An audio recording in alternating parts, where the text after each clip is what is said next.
जो वेरी अपने last lecture था उसके अंदर अपन ने कम्प्लीटली हमारा जो कंट्रोल ड्रग डिलीवरी सिस्टम है और नोवल ड्रग डिलीवरी सिस्टम है, ठीक है, उसके रिगार्डिंग उनका एक्चुअल में क्या क्या ऑब्जेक्टिव्स हैं, उनको बनाने के पीछे कौन कौन से पर्पज़ हैं, और ड्रग रिलीज प्रोफाइल के बारे में अपन लोगों ने स्टडी कर ली थी। ठीक है, एडवांटेज डिसएडवांटेज के बारे में भी अपन ने बात करी थी। ठीक है, उसी चीज़ को अपने थोड़ा सा रिपीटिशन मोड में लेके एडवांटेज डिसएडवांटेज को, कुछ क्वायरीज आई थी इसके रिगार्डिंग, उसके रिगार्डिंग अपने यहाँ से दोबारा से स्टार्ट करते हैं। ठीक है, कि what are the advantage and what are the disadvantage for the particular sustain release and control release drug release system regarding the. अगर अपने बात करें जो हमारी कन्वेक्शनल डोजेज फॉर्म है उसके कंपैरिजन के अगर अपने अंदर बात करते हैं, तो अगर एक कंट्रोल बना रहे हैं ड्रग को और अगर एक सस्टेन बना रहे हैं, तो एक्चुअल में उन चीज़ की क्या एडवांटेज है। ठीक है, तो अगर अपने स्लाइड के अकॉर्डिंग ही चलते हैं इस चीज़ को लेके, तो एक सेकंड, स्लाइड के अकॉर्डिंग अगर अपने चलते हैं तो स्लाइड हमें बता रही है एडवांटेज के तौर पे first option that is the improve bio absorption. Biological absorption जो उसका है, मतलब उसको सिंपल एब्जॉर्प्शन मीनिंग में भी अपने कह सकते हैं, एब्जॉर्प्शन है वो इंक्रीज हो रहा है सस्टेन के केस में और कंट्रोल के केस में comparison to convectional drug delivery system. Absorption के इंक्रीज होने से एक्चुअल में क्या होगा, अगर एब्जॉर्प्शन होगा तो हमें कहीं ना कहीं पे लास्ट में जाके क्या है, हमारी ड्रग की particular bio availability increase form के अंदर देखने को मिलेगी। ठीक है, ये चीजें इसके अंदर मेन रहती है। Second one that is the decrease local and systematic side effect. देखो साइड इफेक्ट का इसके अंदर बहुत ज्यादा इफेक्ट रहता है कि अगर अपने कोई पर्टिकुलर कंट्रोल बना रही है, ठीक है, क्योंकि कन्वेक्शनल के अंदर ये चीज नहीं है ना कि कन्वेक्शनल के अंदर अपने एक बार बॉडी के अंदर इंसर्ट करा दिया तो जो एक्चुअल में हमारा ड्रग रिलीज है वो हमारे कंट्रोल सिस्टम में नहीं है, हमारे हाथ में नहीं है। ठीक है, रिलीज हो सकता है कि एकदम से ज्यादा रिलीज हो जाए और वो जो हमारी सेफ कंसंट्रेशन थी उसको भी क्रॉस करता हुआ टॉक्सिक लेवल में चला जाए, भले ही वो थोड़ी देर तक रहे टॉक्सिक लेवल में, बट कहीं ना कहीं पे टॉक्सिक लेवल में जाने के बाद वो अपनी क्या है टॉक्सिसिटी तो शो करेगा ही करेगा। ठीक है, next thing that is the reduction is dosing frequency. कि डोजिंग फ्रीक्वेंसी है, ठीक है, उसके अंदर ऑब्वियसली रिडक्शन आएगा, डोजिंग फ्रीक्वेंसी कम होगी कंपैरिजन टू, अगर अपने कन्वेक्शनल की बात करें, कन्वेक्शनल के अंदर अपने अगर अपने पूरी की पूरी थेरेपी की बात करें जहाँ पे हम एक दिन में 4 टैबलेट खा रहे थे, वहाँ पे हमें क्या है कि जो हमारा कंट्रोल है या जो हमारा सस्टेन है उस केस के अंदर में क्या करना पड़ेगा, सिर्फ और सिर्फ 1 या 2 टैबलेट ही खानी पड़ेंगी। ठीक है, नेक्स्ट है that is the better patient acceptance and compliance. देखो that thing is a must. क्यों मस्ट है इस केस के अंदर, एक्चुअल में क्या हो रहा है कि अगर आपको एक ड्रग को दिन में 4 बार लेने की बजाय सिर्फ 1 या 2 बार ही खाना पड़ रहा है, तो ऑब्वियस है कि वो पेशेंट कंप्लायंस अपने आप हो गया। ठीक है, next thing that is reduce fluctuation in circulating drug levels. Circulating drug levels मतलब कि जहां पे अगर आपको मैं इस चीज को थोड़ा सा ग्राफ के अकॉर्डिंग भी बता देता हूं कि अपने बात करते थे कि जो रिपीटेटिव अपने ड्रग खाते हैं, ठीक है, उस केस के अंदर अपने को ये चीज देखने को मिलती है। ठीक है, ये जो मैं यहाँ पे ग्राफ प्लॉट कर रहा हूँ ये चीज अपने को देखने को मिलती है। ठीक है, और ये 2 लाइन अपने इनको बहुत अच्छे से जानते हैं, ये क्या है कि एक मिनिमम इफेक्टिव कंसंट्रेशन है, मैक्सिमम है। ये चीज भी देखने को मिलेगी टॉक्सिसिटी। ठीक है, और क्या है जो मिड पोर्शन है, जो लोअर पोर्शन है, यहाँ पे कोई भी इफेक्ट नहीं होगा, सब थेरेप्यूटिक लेवल भी यहाँ पे हमें प्रोड्यूस होता हुआ दिखेगा अगर अपने कन्वेक्शनल बार बार लेते हैं तो। उसी के केस में अगर अपने सस्टेन खा रहे हैं एक ही जगह पे सिर्फ, ठीक है, तो ये रेड लाइन में क्या है सस्टेन है, सस्टेन कुछ इस तरह से शो दिखाएगी अपना कि इतने टाइम तक वो क्या है जो हमारा पर्टिकुलर थेरेप्यूटिक विंडो है उस विंडो के अंदर रुकी रही। ठीक है, और जो कंट्रोल है तो कंट्रोल के केस के अंदर तो मेनली ये चीज देखने को मिलेगी, ये जो येलो लाइन से नोट कर रहे हैं, ठीक है, कि एक लंबे टाइम तक जो ड्रग है उसकी जो जितनी परसेंटेज हमें ब्लड के अंदर चाहिए, जितनी परसेंटेज हमें हमारे प्लाज्मा के अंदर चाहिए, उतनी परसेंटेज हमारे प्लाज्मा के अंदर एक्चुअल में अवेलेबल रहेगी comparison to the convectional dosages form. ठीक है, next thing that is the reduction in health are cost. ये ओवरऑल थेरेपी की बात करते हैं।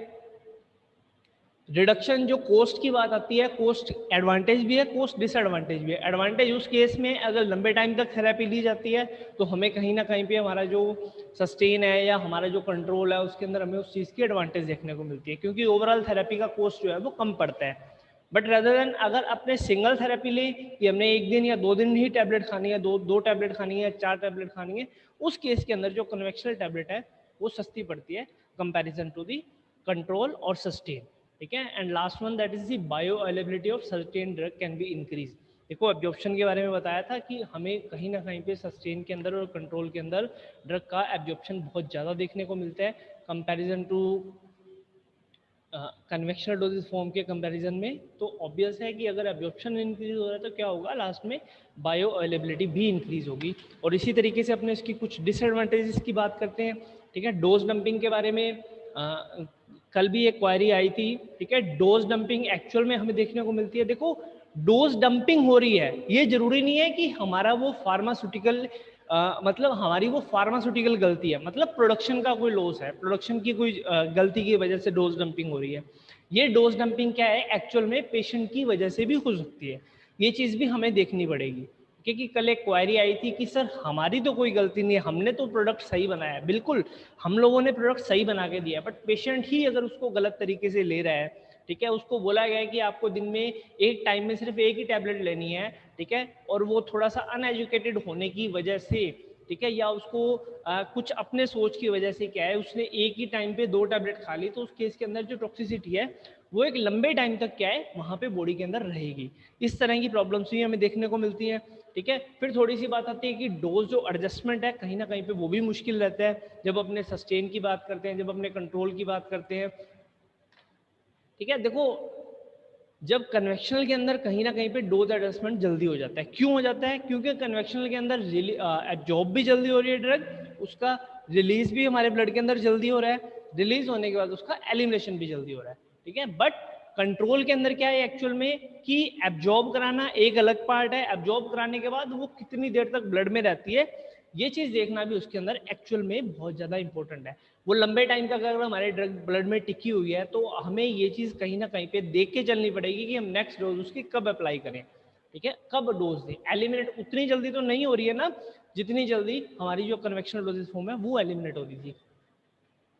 साथ साथ यही चीज़ कह रहे हैं कि जो पेशेंट एजुकेशन है इसके अंदर वो चीज़ भी रिक्वायर्ड रहेगी कि थोड़ा सा अगर एजुकेटेड पर्सन होगा वो जल्दी समझ पाएगा कि एक्चुअल डोज सही लेने का क्या मतलब है, ठीक है, कि डोज सही आपको क्यों लेनी है। कुछ केसेस के अंदर क्या, बहुत से केसेस के अंदर अपने को देखने को मिलता है कि पेशेंट की गलती की वजह से, उसकी डोज अप एंड डाउन होने की वजह से ओवरऑल थेरेपी जो क्या है वो खराब हो जाती है पर्टिकुलर ट्रीटमेंट की, ठीक है। फिर नेक्स्ट है that is the patient need to be substandard additional information as to the proper use to sustain release product. ये तो वही जनरल बात है कि पेशेंट को हमें प्रॉपर गाइड करना पड़ेगा एक मेडिसिनल एक जो मेडिकल रिप्रेजेंटेटिव है उसके द्वारा, ठीक है, या पर्टिकुलर फार्मासिस्ट के द्वारा उसको पर्टिकुलर गाइड करना पड़ेगा कि आपको ये थेरेपी इसी तरीके से ही लेनी है, इस थेरेपी के अंदर आपने किसी भी तरह के कोई चेंजेस लेके नहीं आने हैं, ठीक है। साथ ही साथ पुअर आईवी आईवीसी, ये चीज़ क्या है जो क्लिनिकल ट्रायल्स के अंदर देखने को मिलती है हमें, ठीक है। क्लिनिकल ट्रायल्स के अंदर किस तरीके से कि देखो एक ड्रग बनाई गई, नया ड्रग प्रोडक्ट बनाया गया, ठीक है, उसका एक डोज नहीं बनाएगी, डोज से एक ड्रग नहीं बनाएगी, ठीक है। ड्रग नहीं बनाने के बाद एक्चुअल में क्या है उसको मार्केट में लाने से पहले क्लिनिकल ट्रायल्स किए गए, क्लिनिकल ट्रायल्स करने के बाद क्लिनिकल ट्रायल सक्सेसफुल हो गए, सक्सेसफुल होने के बाद वो ड्रग को मार्केट के अंदर लाया गया, मार्केट के अंदर लाने के बाद उसको एक स्टैंडर्डाइज फॉर्म के अंदर रख दिया गया कि yes that is standard for our that drug, ये हमारी इस ड्रग के लिए स्टैंडर्ड है। अब उसी पर्टिकुलर ड्रग के रिगार्डिंग और डोजेज फॉर्म बनाएगी, तो हर बार क्लिनिकल ट्रायल्स करना तो पॉसिबल नहीं है ना। उसके लिए क्या है इन विवो इन विट्रो जो कोरिलेशन है वो हमेशा से किया जा रहा है, जो पहले से स्टैंडर्ड्स हैं उनके साथ मैच करके देखा जा रहा है। बट अगर अपने उसी ड्रग की कंट्रोल बना रहे हैं या सस्टेन बना रहे हैं तो उसका कंपैरिजन कन्वेक्शनल के साथ करना कहीं ना कहीं पे डिफिकल्ट रहता है। ये एक इसकी मेजर डिसएडवांटेज रहती है पुअर आईवी आईवीसी वाली, ठीक है। फिर next thing that is the higher cost of single unit as compare to the cost of the single convectional unit.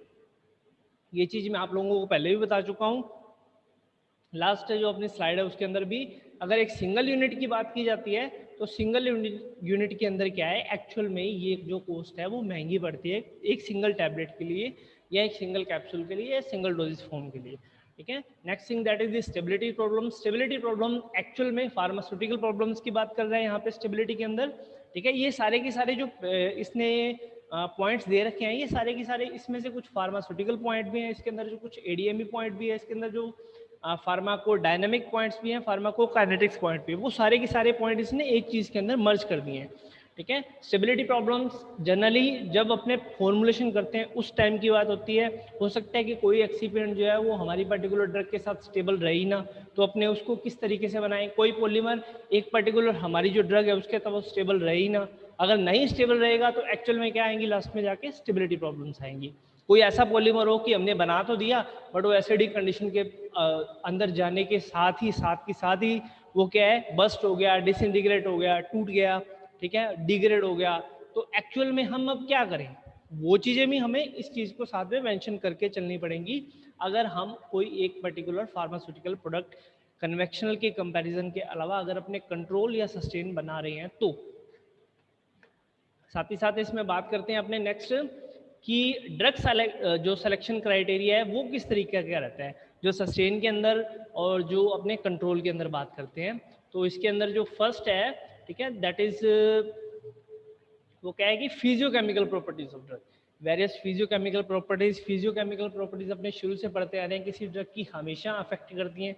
अपन लोगों ने जो बायो फार्मास्यूटिक्स के अंदर एब्जॉर्प्शन पढ़ा था, जो अपन ने डिस्ट्रीब्यूशन पढ़ा था, जो अपन ने एलिमिनेशन पढ़ा था, जो अपन ने मेटाबॉलिज्म पढ़ा था, वहाँ पे हमने ये चीज़ों को फैक्टर के तौर पे बिल्कुल बाकायदा पढ़ा हुआ है कि डिफरेंट टाइप्स के जो फिजियोकेमिकल प्रॉपर्टीज आती हैं किसी पर्टिकुलर ड्रग के लिए या ड्रग के साथ साथ अपने जो एक्सीपेंट यूज कर रहे हैं उनके लिए, वो सारी की सारी एक्चुअल में क्या है, उन चीज़ों को अफेक्ट करती हैं। अगर एब्जॉर्प्शन को इफेक्ट कर रही है, अगर डिस्ट्रीब्यूशन को इफेक्ट कर रही है, अगर एलिमिनेशन को इफेक्ट कर रही है, तो कहीं ना कहीं वो लास्ट में जाके किसको इफेक्ट करेगी, उस पर्टिकुलर ड्रग की बायो अवेलेबिलिटी को इफेक्ट करेगी और ओवरऑल हम जो पर्टिकुलर डोजेस फॉर्म बनाने जा रहे हैं उस डोजेस फॉर्म को भी इफेक्ट करेगी, भले ही वो डोजेस फॉर्म हमारी कन्वेक्शनल डोजेस फॉर्म हो, आइदर वो हमारी ड्रग जो वो क्या है कि कन्वेक्शनल की बजाय वो कंट्रोल डोजेस फॉर्म हो या सस्टेन डोजेस फॉर्म हो। ठीक है। Second one that is the pharmacokinetics property, वो भी आपको बता दी कि इफेक्ट करेंगी करेंगी। And third one that is the pharmacodynamic properties. ठीक है। अब ये किस तरह से इफेक्ट करती है इनकी अपने थोड़ी सी बात करते हैं।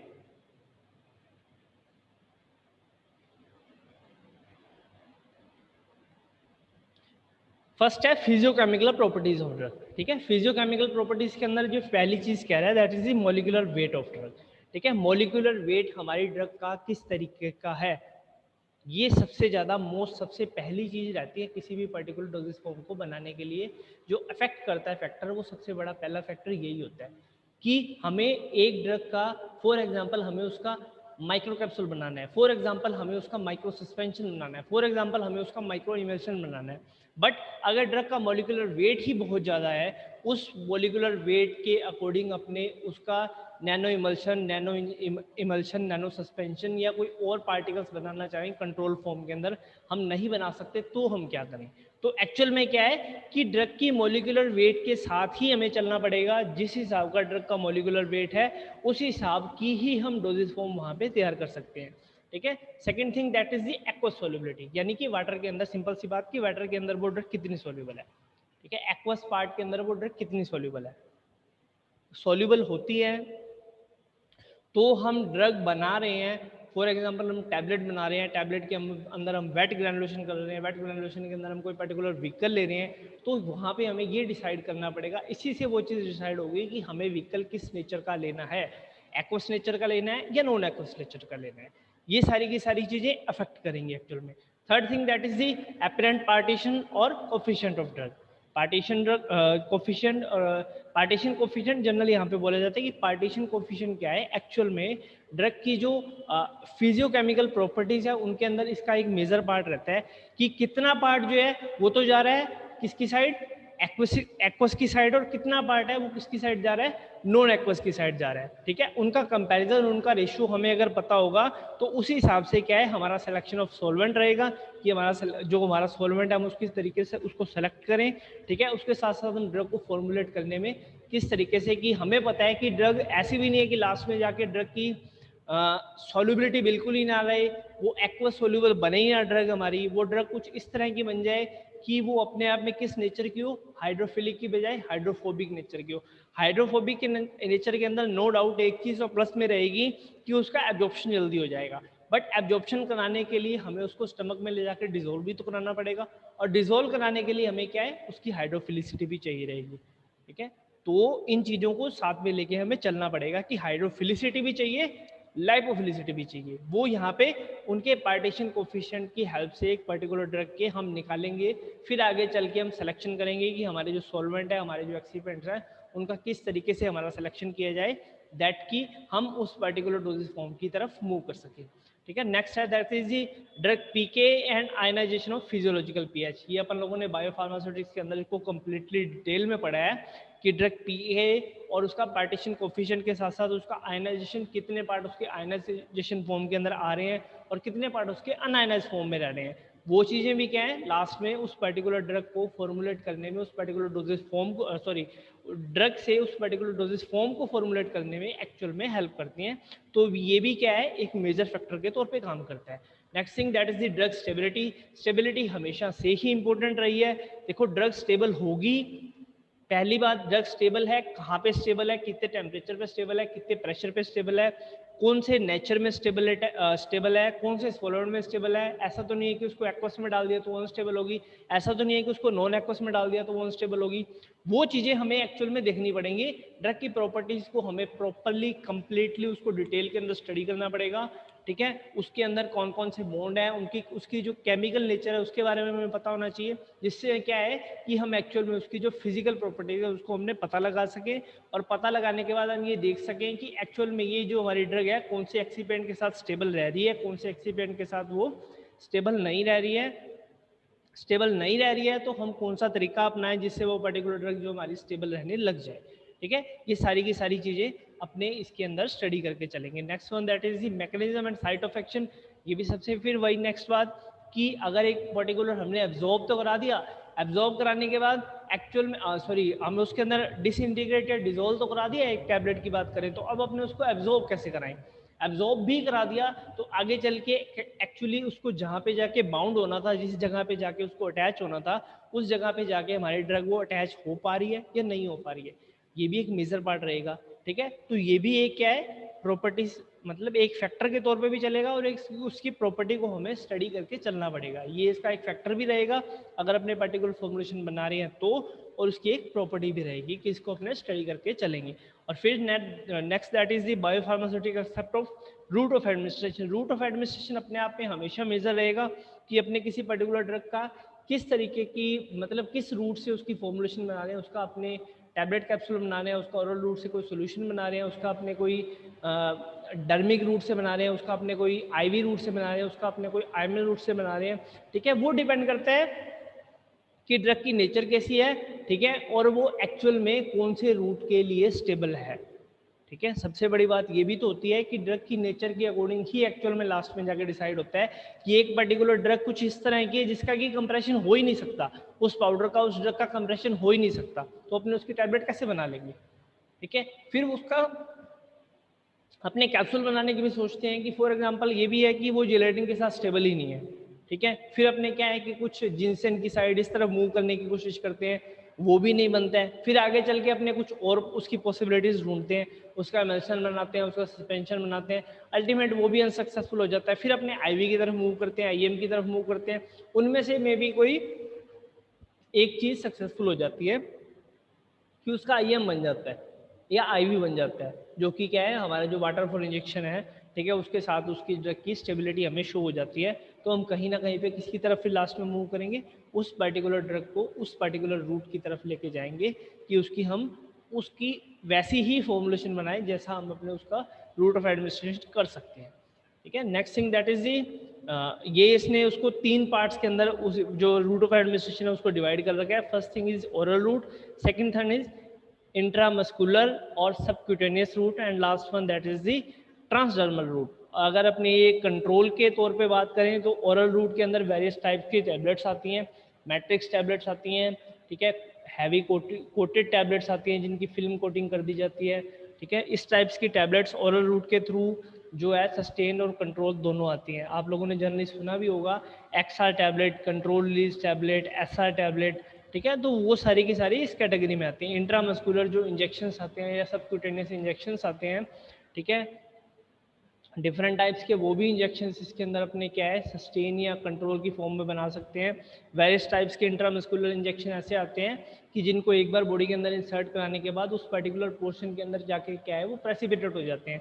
प्रेसिपिटेट होने के बाद जैसे जैसे वहाँ पे ब्लड का मूवमेंट होता है स्लोली स्लोली, तो स्लोली स्लोली मूवमेंट के साथ क्या है वो स्लोली स्लोली ड्रग के साथ अपना क्या है रिलीज शो करते रहते हैं। इस तरह की फॉर्मुलेशन भी बनाई जाती हैं कंट्रोल और सस्टेन की फॉर्म के अंदर।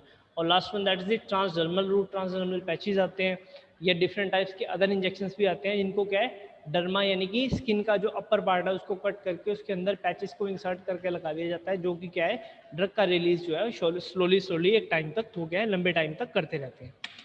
ठीक है, नेक्स्ट थिंग नेक्स्ट जो है इसके अंदर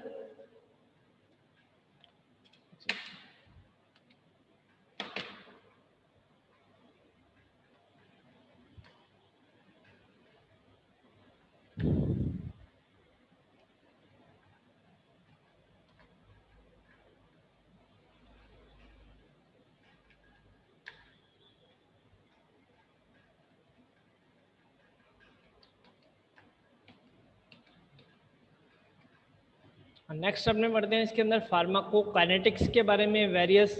ठीक है, फार्माकोकाइनेटिक्स के अंदर देखो चार चीज़ें सबसे ज़्यादा मेन रहती हैं, वही एब्जॉर्प्शन है, ठीक है, उसका डिस्ट्रीब्यूशन है, उसका मेटाबॉलिज्म है और उसका एक्सक्रीशन है। उसके इसने इसके जो है कुछ पार्ट्स के अंदर डिवाइड किया है। First thing that is the absorption, second thing that is the elimination half life. ये पूरा इसको कम्प्लीटली लिख रहा है जैसे एब्जॉर्प्शन रेट। एब्जॉर्प्शन रेट के अंदर एक्चुअल में यहाँ पे क्या हो रहा है कि हमारी जो पर्टिकुलर ड्रग है वो किस रेट के साथ हमारी बॉडी के अंदर एब्जॉर्ब हो रही है, कि वो 1 घंटे के अंदर सिर्फ 1 ml ही हमारे ब्लड के अंदर जा रहा है, ठीक है, या 1 घंटे के अंदर अपने उसको 100 ml भी इंसर्ट करा सकते हैं किसी तरीके से। वो डोजेस फॉर्म यहाँ पे वो पर्टिकुलर रेट हम यहाँ पे देखेंगे। ठीक है, next thing that is the elimination half life. Elimination half life की कितनी देर में एक्चुअल में उस ड्रग की आधी क्वांटिटी हमारी बॉडी से बाहर निकल रही है, यानी कि इट मीन कि वो एलिमिनेट हो रही है। Third thing that is the rate and extent of metabolism, उसका जो मेटाबॉलिज्म है, ठीक है, वो कितनी देर में हो रहा है।